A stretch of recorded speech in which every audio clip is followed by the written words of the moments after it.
trying to find a specific folder on your computer, but Windows search keeps slowing you down.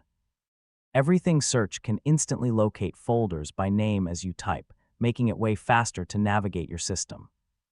In this guide, I'll show you exactly how to search folders using Everything Search, step by step.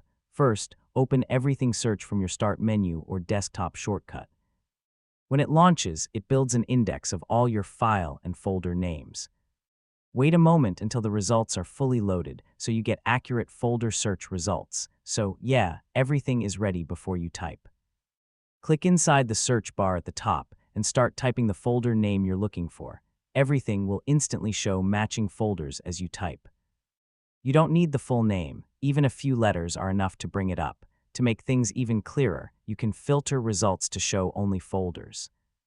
Open the search menu, then choose the option for folders only. This removes files from the results and helps you focus just on directories.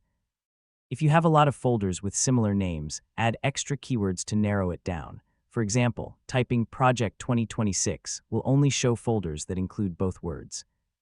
This makes it much easier to find the exact folder you need. You can also use the folder path to narrow results. If you remember part of where the folder is stored, type that location name along with the folder name. Everything will instantly filter results based on both the name and the path. When you find the folder you need, double-click it to open it in File Explorer, or right-click it to choose options like Open Path or Open Containing Folder. This is useful when you just want to jump directly to its location. If you're getting too many results, you can sort them by name, path, or date modified by clicking the column headers. This helps you quickly find the most relevant folder without scrolling through everything, and that's how to search folders using Everything Search. Once you get used to it, finding any folder on your computer becomes quick, and super simple.